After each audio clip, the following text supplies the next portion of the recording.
اور ہر بندہ جو ہے وہ اپنی پولیٹیکل پرسوٹس کہہ لیں یا جس طرح اس کی وجہ سے چیزیں سمجھ نہیں آئی تھی. پہلے تو میں جو کارپوریٹ سیکٹر یا ملٹری بزنسز جن کی بات ہو رہی ہے, جن کی بائیکاٹ کی بات کر رہے ہیں, یہ سب سے پہلے تو میں عوام کو بتانا چاہتا ہوں اور ہمارے ناظرین کو خاص طور پہ کہ جتنا بھی ہمارا ملٹری کارپوریٹ کا سسٹم ہے, ملٹری سپورٹڈ کارپوریٹ کا سسٹم ہے, یہ بیسیکلی پاکستان کا سسٹم ہے ان اے وے کہ 55% of all the businesses over all جو اکومولیٹو ہے 55% از اے پبلک ہولڈنگ, پبلک کے شیئر ہیں اس میں, اور یہ سارے 100% ملٹری اون نہیں ہے یا اس کا پیسہ فوج کے اوپر اس طرح نہیں لگایا جاتا. بیسیکلی 55% تو چلا جاتا ہے اور شیئر ہولڈرز ہیں, کئی یہ پارٹنرز ہیں. میں آپ کو ان میں سے جو Fauji foundation which is the mother institution اس کے بارے میں ذرا بتاتا چلوں, کیونکہ عوام کو آگاہی ہونی چاہیے. میں جیسے کہا کہ جو محب وطن پاکستانی ہے نا, ان کو ضرور پتا ہونا چاہیے کہ یہ سسٹم ہے کیا. یہ ایک پروپیگنڈا کر دیا جاتا ہے کہ جی ڈیفنس 80% بجٹ کھا جاتا ہے, حالانکہ 2.6% of G D P budget ہوتا تھا 2020 میں, جو ریڈیوس ہو کر 1.7% of G D P budget ہے جو ابھی ڈیفنس کا لگتا ہے جو ہماری ملٹری کے لیے یوز ہوتا ہے. اب جو فوجی فاؤنڈیشن جو مدر انسٹیٹیوشن ہے یہ اسٹیبلش ہوا تھا جی 1955 کا جو ہمارا چیریٹیبل انڈومنٹ فنڈ آف 1890 کا جو تھا ہمارا یہ فنڈ جو اس کی بیس کے اوپر 1955 میں قائم ہوا. اور اس کی جو فنڈنگ تھی نا, یہ کوئی پیسہ ایسے کسی سے لے کے یا اسٹیٹ کا پیسہ نہیں لگا دیا گیا تھا. ورلڈ وار کے بعد جو پوسٹ وار فنڈز آئے تھے سولجرز کے لیے یا فوجوں کے لیے, ویٹرنز کے لیے, وہ تقریباً 18 بلین روپیز پاکستان کو ملے تھے. تو پاکستان نے کہا کہ ساری زندگی فیوچر میں ہم گورنمنٹ پہ برڈن بننے کے لیے ملٹری نے یہ ڈیسیژن لیا کہ اس فنڈ سے ہی ایک انڈاؤمنٹ فنڈ اور ایک فنڈ قائم کیا جائے جو ویٹرنز کی ری ہیبیلیٹیشن کے لیے یوز کیا جائے گا. تو وہاں سے یہ فنڈ بنایا گیا. اور سب سے پہلے جو ہمارا یہ جو ایسٹریج کا ہمارا ہاسپٹل ہے اس کو قائم کیا گیا. 50 بیڈ کا یہ ہاسپٹل تھا, اور اس کے بعد ہاسپٹلز, ہیلتھ, ایجوکیشن اور ویلفیئر آف ویٹرنز اور شہداء کی فیملیز, ہمارے جو زخمی ہیں ان کی فیملیز اور ان کی ویلفیئر کے لیے 100% یہ فنڈ وہاں پہ لگا دیا جاتا ہے. تو یہ ہمیں سمجھنے کی ضرورت ہے. پھر اس کا 1973 میں ایک کانسٹیٹیوشن بنایا گیا اس کو رن کرنے کے لیے. میں فوجی فاؤنڈیشن کی بات کر رہا ہوں, اور جو لوگ کہتے ہیں نا فوجی اس میں ہے, اس میں 100% ریٹائرڈ لوگ ہیں. جتنے بھی پاکستان کے بزنسز ہیں یا جو پاکستان ملٹری سے ریلیٹڈ ایسوسیٹڈ بزنسز ہیں, بیسیکلی میں ان کو پاکستان کے بزنسز اس لیے کہتا ہوں کہ میں نے پہلے جیسے بتایا کہ 53% of the civilian shareholders ان لوگوں کے ہیں. اب جیسے ماڑی گیس ہے, ماڑی گیس میں 40% ہمارے ہیں اگر ملٹری کے ہیں, اس پہ 20% گورنمنٹ آف پاکستان ہے, 20% جو ہے وہ او جی ڈی سی ایل ہے, اور 20% شیئرز ہے. تو دے آل آر پارٹنرز. پھر جو پاکستان ادھر ورک فورس کام کرتی ہے, لائک ان فوجی فاؤنڈیشن 27,000 کے قریب ہمارے لوگ کام کرتے ہیں, جن میں سے 24,500 کے قریب سیولینز ہیں, which is around 83%. تو آپ کہہ رہے ہیں کہ بائیکاٹ کریں ان سیولینز کا, بائیکاٹ کریں 5% پاکستانیوں کا. تو یہ بائیکاٹ فوج کے اداروں کا نہیں ہے, یہ بائیکاٹ پاکستان کا ہے. تو یہ ہمیں سمجھنے کی ضرورت ہے. پھر ابھی ہیلتھ میں دیکھ لیں جو سوشل ویلفیئر کر رہی ہے یہ ویٹرنز کی, اور پوری دنیا میں یہ رواج ہے.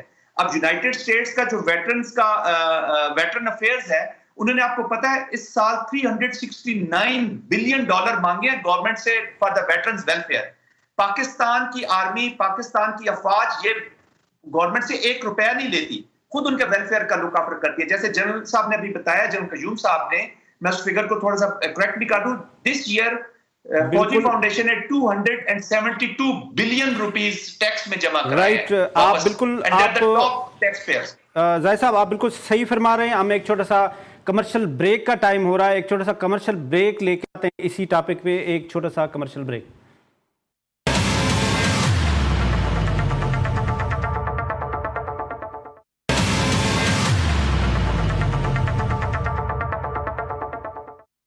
جی ویلکم بیک ناظرین. 5th جنریشن وار فیئر جس کو پروپیگنڈا مشین کہتے ہیں, جس کے تحت پاکستان کے انسٹیٹیوشنز کو بدنام کرنے کی ایک مہم جو پاکستانی چلا رہے ہیں, ان کو ہم کیا پاکستانی کہہ سکتے ہیں یا وہ اینٹی اسٹیٹ ہیں, اور ان کے خلاف کیا ہونا چاہیے.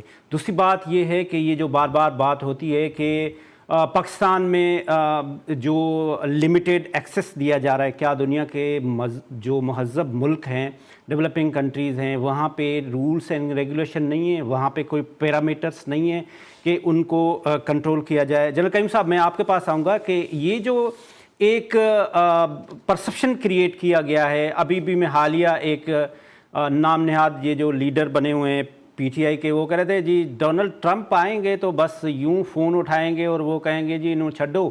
آپ کے پاس واسٹ ایکسپیرینس ہے، آپ بے نظیر صاحبہ کے ساتھ بھی رہے، اور جب آپ پرائم منسٹر کے ساتھ رہتے ہیں تو آپ کے پاس بہت نو ہاؤ آ رہی ہوتی ہے فارن افیئرس کی بھی۔ What is your take on it سر؟ دیکھیں، یہ وشفل تھنکنگ ہے کہ ایک ملک جو سپر پاور ہے اس کا صدر آئے گا تو وہ اپنے مفادات کو نہیں دیکھے گا، وہ دیکھے گا فلان لیڈر فلان جگہ پہ آئے تو وہ ریسکیو پہ آ جائے گا۔ ان کنٹریز کے اپنے انٹرسٹ ہیں، اپنی اپنی پرائرٹیز ہوتی ہیں، اور اس وقت انہوں نے ہمارے لیڈرز کی کئی دفعہ وہ پرواہ کرتے رہے ہیں، کئی دفعہ نہیں کرتے رہے۔ مثلا یہ کہ جب یہ نیوکلیئر کا ایکسپلوژن ہونا تھا تو بل کلنٹن نے پورا زور لگایا، پریشرائز کیا، اور اس وقت نواز شریف صاحب کی حکومت تھی، لیکن پاکستان نے بحیثیت قوم اس کو نگیٹ کیا اور وہ اس کے مطابق چلے۔ اس کے بعد آپ یہ دیکھیں کہ باقی اوباما وغیرہ آتے رہے، انڈیا میں آتے رہے، یہاں نہیں آئے۔ یہ جو ٹرمپ ہے، اس نے ان کی پذیرائی کی۔ جب عمران خان ادھر گئے، اس کی وجہ ایک بڑی یہ تھی کہ وہ پھنسے ہوئے تھے افغانستان میں اور پاکستان کی ضرورت تھی، اور عمران خان کو ایسے ایز اے ہیرو کو وہ نہیں مان رہے تھے۔ وہ as a president, prime minister and chief executive of Pakistan, they wanted کہ ہم ان سے کوآپریٹ کریں، اور ہم جینوئنلی تھے کہ یہ امریکن یہاں سے نکل جائیں اور افغان ہمارے بھائی ہیں، نیبر ہیں، وہ اپنے مسائل کو خود حل کریں اور وہ آگے چلے۔ تو اس لیے ابھی جب ٹرمپ آئے گا تو وہ اپنے مفادات دیکھے گا۔ اس کا ایک مفاد یہ ہے کہ پاکستان پہ پریشر ڈالا جائے اور یہ سی پیک سے پیچھے ہٹے، یہ اپنا نیوکلیئر کو رول بیک کرے، چونکہ اسرائیل ان کی ایک اپنی ایکسٹینشن ہے امریکہ کی، وہ ایک لانچنگ پیڈ ہے مڈل ایسٹ کے لیے۔ اس وقت امریکہ کی دنیا میں 800 ملٹری بیسز ہیں، اور اس کے اندر جو سٹرانگ فٹ ہولڈ انہوں نے یہ جیوز کا رکھا ہوا ہے اسرائیل کا، وہ آگے سے آگے آپ نے دیکھا لیبنان، اس نے دیکھا پیلسٹائن، ابھی سیریا کے اندر وہ کرانے کا، تو ان کے لمبے خواب ہیں۔ تو اس لیے یہ بھی وشفل تھنکنگ ہے، ہمیں اپنے معاملات پہ دھیان دینا ہوگا، اور میرے خیال میں تحریک انصاف کی قیادت نے کئی دفعہ اس کو نگیٹ بھی کیا، اس پرسپشن کو۔ یہ جو لوگ باہر بھی بیٹھے ہیں نا، میں نے جیسے بتایا ہے، وہ کسی ایک لیڈر کے ہمدرد نہیں ہیں، وہ صرف پاکستان کی دشمنی کے اندر وہ فالٹ لائنز جو دیکھتے ہیں نا، مثلا پولیٹیکل پولرائزیشن، اس کو ہوا دینے کا اور کیا طریقہ ہے کہ نئے سے نئے نیریٹو نکالو۔ مثلا آرمڈ فورسز کے اندر ہمارا پاکستان کا سینٹر آف گریوٹی ہے، کیونکہ ایک ایسا ادارہ ہے جس نے ہمیں جوڑ کے رکھا ہوا ہے خون دینے کے بعد۔ یہ اپنا خون کی قربانیاں جان نثار کر کے بھی تو یہ پاکستان کے بچوں کی یتیم ہونے سے بچاتے ہیں، ہماری بہنوں کو بیوہ ہونے سے بچاتے ہیں، اور لیکن اپنی جان ساری قربان کر دیتے ہیں۔ ینگ آپ دیکھیں، ان کے فوٹو دیکھ کے ان کی ساری زندگی آگے پڑی ہوئی ہے۔ تو یہ وہ چاہتے ہیں کہ اس ادارے کو قوم کی نظروں میں گرایا جائے، اور اس میں یہ ہمارے بے روی کے شکار کچھ اندر لوگ اس طرح آگے آ جاتے ہیں، اور کچھ جو باہر سے ہیں وہ تو کونا مشق ہیں، ان کو تو بالکل کلیئرٹی ہے کہ پاکستان کے اوپر اٹیک کرنا ہے، اور وہ ان کے منہ میں جو ڈالتے ہیں یہ آگے سے بول دیتے ہیں۔ میرے خیال ہے بیسٹ حل یہی ہے کہ آپس میں پولیٹیکل انگیجمنٹ ہو، اور یہ ان ماضی کی غلطان سے یہ سیکھیں۔ حکومتیں آتی جاتی رہتی ہیں، ہمیں پاکستان عزیز ہے جس کو آگے لے کے چلنا ہے، اور پھر یہ جو پروپیگنڈا اور یہ نیریٹو زہریلا قسم کا افواج پاکستان اس کی قیادت کے خلاف ہے، یہ کبھی بھی آپ کو پے نہیں کرے گا۔ ملک کو نقصان دے سکتا ہے لیکن آپ کو کبھی فائدہ نہیں ہوگا۔ Very right. اس وقت ہمیں جوائن کیا ہے Zulfiqar Ali Badal, additional secretary general Pakistan Peoples party. Sir, programme میں آپ کو ویلکم کرتے ہیں ذوالفقار صاحب۔ بہت شکریہ تھیپو صاحب، آپ نے اپنے پروگرام میں انوائٹ کیا۔ شکریہ۔ میں آپ کے پاس آتا ہوں، پہلے میر صاحب آپ کے پاس آتا ہوں۔ یہ بتائیں، آپ جو ڈائنامکس ہیں بلوچستان کی ان سے بھی واقف ہیں۔ اس وقت جو ہماری افواج پاکستان ہیں وہ ہر بارڈر پہ پروٹیکٹ کر رہی ہے، اور اس کے خلاف اس طرح سے پروپیگنڈا کرنا اور اس طرح سے ایک نیریٹو بلڈ کرنا، یہ کس طرح کے پاکستانی ہیں؟ دیکھیں، ایک بات تو میں آپ کو کلیئر کروں کہ آپ بھی جانتے ہیں، میں بھی جانتا ہوں کہ جتنی بھی ٹیررسٹ ایکٹیویٹیز ہوتی ہے تو ظاہر سی بات ہے بلوچستان میں آج سے تو نہیں ہے نا، اور اس کے پیچھے اگر آپ ہسٹری پہ جائیں گے تو خانہ فقلات کے بعد 60 اور 62 کی دہائی کے اندر جب بلوچ ٹرائب افغانستان چلا گیا تھا تو اس وقت سب سے پہلے ایک تنظیم کی بنیاد رکھی گئی تھی، وہ تھی BLF اور BLA مجید بریگیڈ. یہ تو بہت بات کی بات ہے. تو جب وہاں پر رکھا گیا تھا تو وہاں پر بھی ایک گٹھ جوڑ تھا، کھاد KGP وغیرہ، اور اس کے بعد یہ رو کا انوالو ہونا اور ساری چیزیں، ایک مکمل ایک جنگ جستجو چلتی رہی. اب اگر میں ایک بات آپ کو جملہ بتاؤں کہ اگر آپ دیکھیں کہ بلوچستان کی اس وقت جو صورتحال ہے، اس وقت کی جو پوزیشن ہے بلوچستان کی، وہ ایک الگ صورتحال ہے. دیکھیں بلوچستان میں جب تک کہ اگر آپ بلوچی ایک سائیکی ہے ان لوگوں کی اپنی ذاتی ایک سائیکی ہے. وہ سائیکی یہ ہے کہ اگر آپ ان کو جتنا ماریں گے یہ اتنے اٹھیں گے. یہاں پر کیا ہوا ہے، مس ہینڈلنگ ہمارے ساتھ بہت ہوئی. ہمیں وہ چیزیں بھی، ہمیں اپنی نیگیٹو چیزوں کو بھی دیکھنا پڑے گا اور پازیٹیو دیکھنا پڑے گا. اب نیگیٹو میں ہمارے پاس ہماری اپنی کچھ چیزیں ہیں جس وجہ سے ہمارے پاس مس انڈرسٹینڈنگ ہماری چیزوں کا کچھ ہو گیا ہے، جس کی وجہ سے ہماری چیزیں چل رہی ہیں. دیکھیں میں آپ کو بتاؤں، BLA ایک دہشت گرد تنظیم ہے، ہم بھی ایکسیپٹ کرتے ہیں، آپ بھی ایکسیپٹ کرتے ہیں، اور ہم مانتے ہیں کہ یہ غلط ہے اور انتہا درجے کا غلط ہے. میں کیونکہ یہ آپ کے پاس بھی مختصر ٹائم ان پروگرام ہوتے ہیں مختصر ٹائم کے، تو اس میں کوشش کر رہا ہوں کہ 2 الفاظوں میں سمجھانے کی کوشش کروں. اسلم اچھو جب کمانڈر تھا نا تو اس نے اپنے بیٹے کو تیار کیا، جوان بیٹا تھا، ینگ تھا، ماں بھی ساتھ تھی، تو انہوں نے ماں اور باپ نے مل کے اسے تیار کیا کہ بیٹا تو نے جا کے پھٹنا ہے. BLA ایک دہشت گرد جماعت، انہوں نے غلط کیا پٹا. لیکن آپ اس جذبے کو دیکھیں کہ جو نہ موت سے ڈر رہے ہیں نہ پیسے سے بک رہے ہیں، آپ ان کو مات کیسے دیں گے؟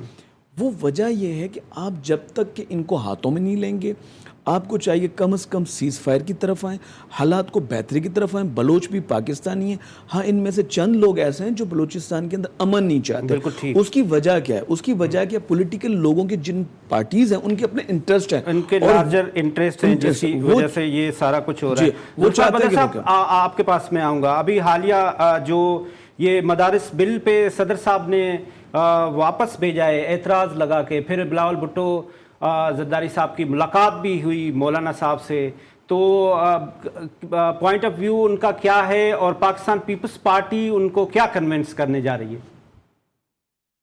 بسم اللہ الرحمن الرحیم. بہت شکریہ تیمور صاحب، آپ نے اپنے پروگرام میں انوائٹ کیا. شکریہ سر.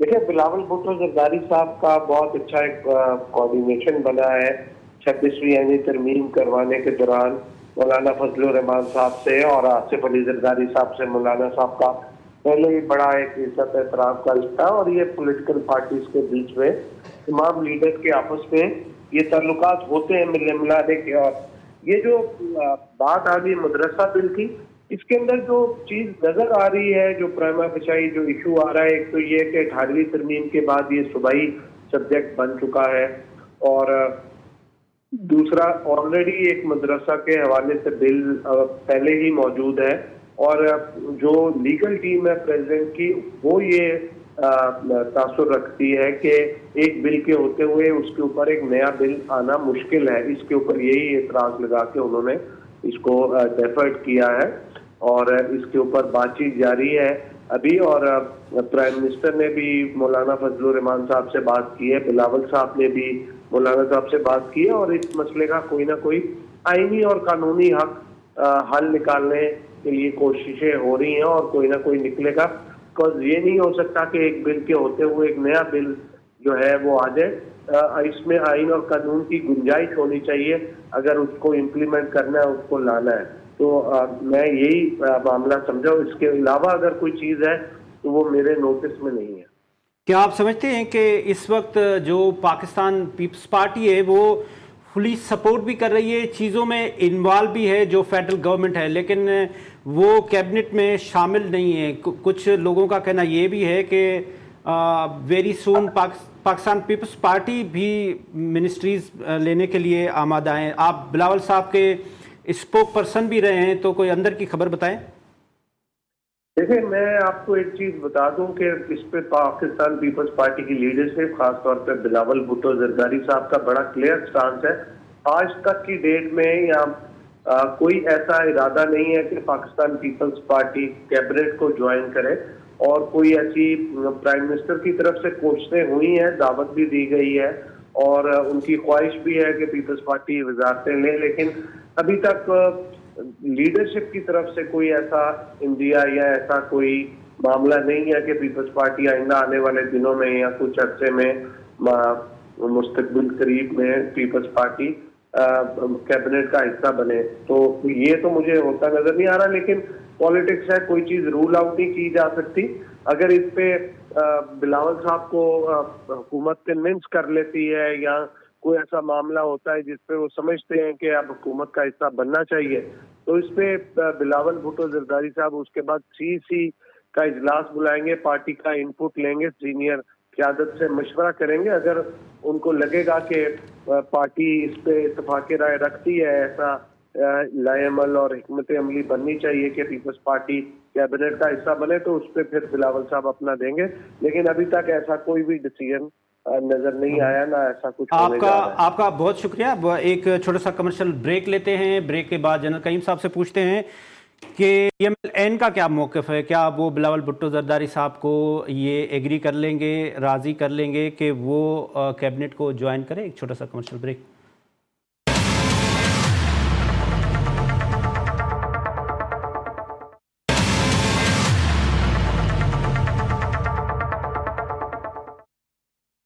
جی ویلکم بیک ناظرین. ذوالفقار علی بدر صاحب نے جو ایڈیشنل سیکرٹری جنرل ہیں پاکستان پیپلز پارٹی کے، بلاول بھٹو زرداری صاحب کے اسپوک پرسن بھی رہے، انہوں نے کہا کہ اگر PMLN یہ ایفرٹس کرے گی تو ہم سوچیں گے اور CEC میں لے جائیں گے کہ کیبنٹ کو جوائن کرنا ہے یا نہیں. سر جنرل قیوم صاحب، اس پہ PMLN کا کیا موقف ہے؟ کیا آپ چاہتے ہیں کہ پاکستان پیپلز پارٹی جس طرح سے ہر مسائل میں آپ کے ساتھ کھڑی ہوتی ہے، وہ ایفرٹس بھی کر رہے ہوتے ہیں، تو آپ چاہیں گے کہ وہ کیبنٹ بھی جوائن کرے؟ What is your take on behalf of PMLN؟